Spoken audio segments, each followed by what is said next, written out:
Hello! So glad to see you guys today. We are going to look at this amazing creature that I just found.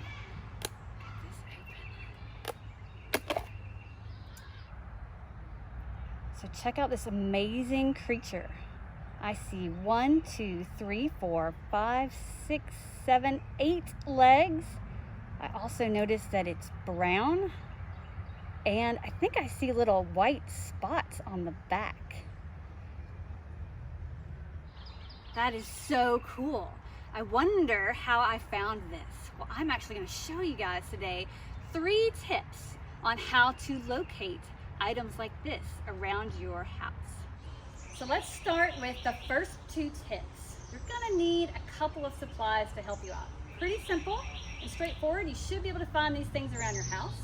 The first thing that you really probably need are some containers in order to hold any critters that you find.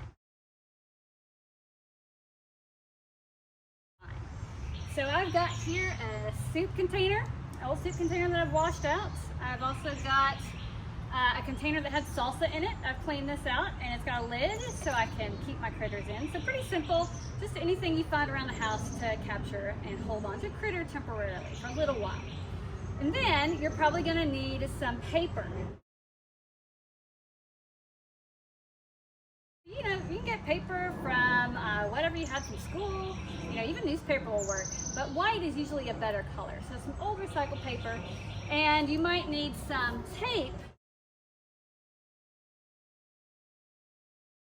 because you're gonna need to tape your paper together into a little critter catcher like this.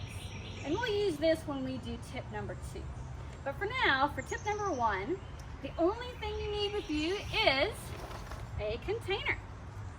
So for tip number 1, I have found that there's a pattern to where you can find creatures that live in and around your house. And they like things that are damp and wet and hidden. So let's try that out and see if we can find something right around here. So it can take a little while to find an organism or a critter. You've got to do some searching. You need to make sure that you're going to replace whatever you move around back to where it started. And you want to just be gentle and slow. I've found that looking under pots is a really good place to start. Don't see anything under that one, that's okay. Let's try again. Let's try this pot over here, up on a stump. Don't see anything under there. That's all right. Let's try this one down here. So let's try this pot and see if there's anything under this one. Sometimes it takes a little while to find a critter. So I'm gonna move this pot out of the way and look down, and yep, there's a little guy down in there. So I'm gonna reach in with my container and get this little guy very gently and scoot him into the container. All right, and we're gonna take a closer look at this little guy up close here in a minute. But first, I wanna make sure to put back the habitat that I disturbed in case there's anything else underneath there. I really want to get a close look at the little critter that we found. So remember the paper that we had earlier from our supplies? That's actually a really great surface to look closely at small things. So I'm going to very gently let this little guy out. So I noticed this one's a little different from the spider that we had earlier. This guy only has, oh, look at him. Oh, look at that. He can go underneath the piece of paper upside down. That is so cool. So he's got 1 long body part, and it looks like more legs, maybe up to 10. And he's gray instead of brown. And I wonder what happens. Oh, is he going to do it again? That is so fun that he can do that. See if he's still on there. Yep, he sure is. I wonder what happens if I touch him a little bit. Woo! He goes a little bit faster. That is so cool. All right, we're gonna make sure to let this little guy go right where we found it. So I'm going to let him go right at the edge here. And hopefully he will crawl under there by himself. I don't want to accidentally squish him, so I'm gonna let him go by himself. Oh, there he goes. There he goes.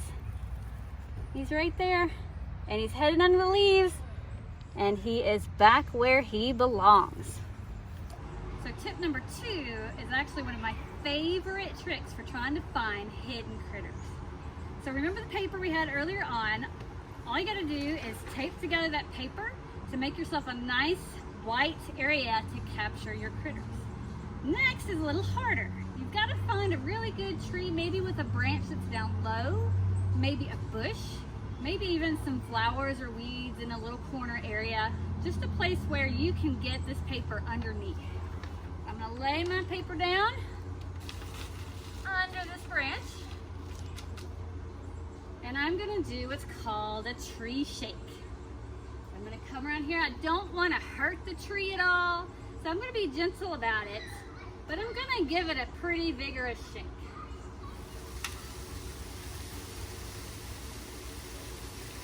All right, now I see things moving around, so let me get my container. Oh, there goes the little guy right there. Here he comes. Woo. And I'm gonna gently get him into my container. Got him right there. I see another little guy. He's much smaller than this one that's running around on the paper. And I also found this that fell from the tree as well. And that's actually really interesting. It's got some things on it that remind me of crystallized sugar right on the outer edge. It makes me think of a gem or something. That's really cool. And that fell down from the tree as well. All right, do we see anything else down in here? All right, that looks like everything that we found. So we're just gonna move our area, our nice little white critter catcher back to another spot, and we're gonna try again. So the thing about tree shakes is you gotta make sure you try as many different green spaces as you can, and you're more likely to find things. So again, I'm gonna put my sheet down, my critter catcher, down underneath this branch. It's a little bit more of a slope, but that's okay. And I'm gonna shake.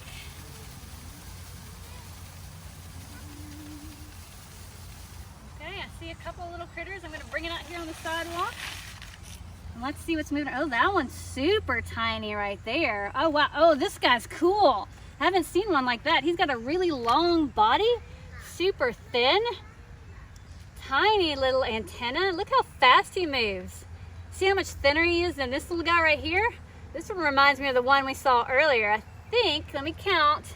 Yeah, I think this little guy has 8 legs right there. So that was a pretty good find on just that one little tree shake. Oh, sometimes when you're outside looking for other things, an unexpected visitor happens to come across your path. The key is always to get outside because you never know what you're gonna find. And while we're out here looking for things under pots and in trees, this little guy happened to come around. So I'm not going to bother him too much. I just want to make sure he gets out of the sidewalk so that nobody steps on him. So I'm just gonna see, wondering what will happen if I give him, oh, hey there. Oh, all right, there he goes. And now he's safe.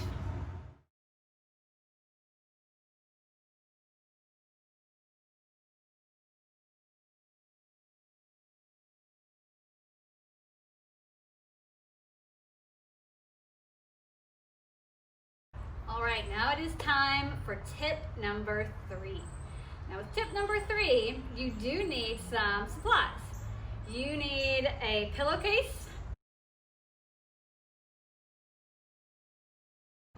You need a coat hanger that you've stretched out into a circle. And you need some really strong tape. Now you can do this with just a pillowcase, but it's cooler and more fun to make a net, which is what we're gonna do.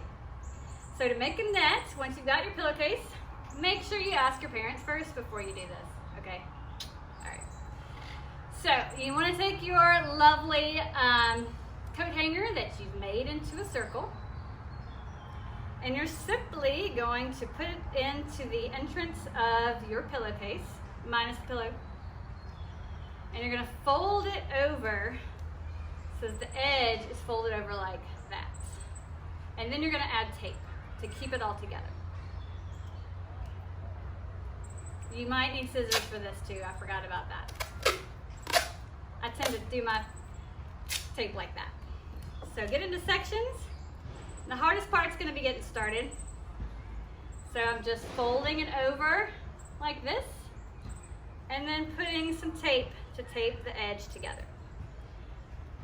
Super simple, and this way you'll probably be able to use the pillowcase for what it's intended to be used for, a pillow, when you're done.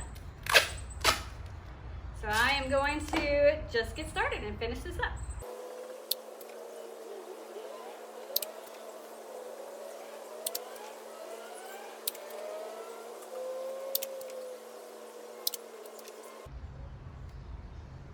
At the end, you'll probably want to add one extra piece right around the neck of your coat hanger to make sure it is secure. And there you go, you have a net. Let's go try it out. So tip number 3 for finding really cool critters out here that are hidden is to make and use a net. And it's amazing how much you can find just in the grass right around your house. So we're gonna test it. I'm gonna show you how to use this. And I do want you to remember that a lot of times when we're getting stuff near and around the grass, it could have a stinger on it or something you need to be careful of. So just be aware and be cautious when you're getting your organism and putting it into the container. So let's give it a shot and see what we can find. So I am going to just sweep the net through the grass and take a quick peek inside. There's some tiny things in here, but I want something a little bigger today. So let me keep searching.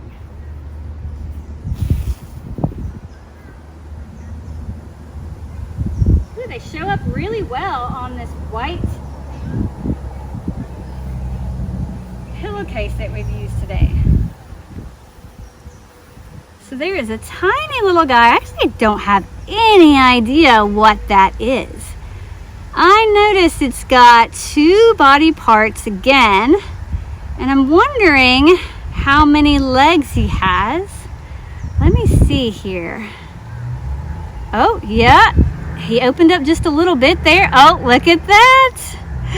He's got 8 legs. Oh my gosh, he's so cute. I would never have known he was hiding in the grass if I hadn't swept him up with the net. It looks like his legs are a little bit reddish, maybe orange even. And he looks like he's using his 2 front legs to kind of feel out there. I think this little guy is probably not going to hurt me, so I'm going to let him crawl on my finger and see what he feels like.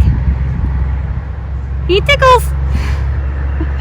Oh, he's so cool. All right, I'm going to put him back in the grass now that we've had a chance to look at him up close. Thank you so much for joining me today and learning 3 tips to look for critters around your habitat. So just remember, you want to look under things, especially things that have a little bit of moisture or a little bit wet underneath. You want to shake a tree, make sure you've got something underneath to catch it so you can see what you found underneath there. And 3, sweep the grass. It's really fun to make a nest and to sweep the grass and get a chance to find cool things that way. So go outside and have fun.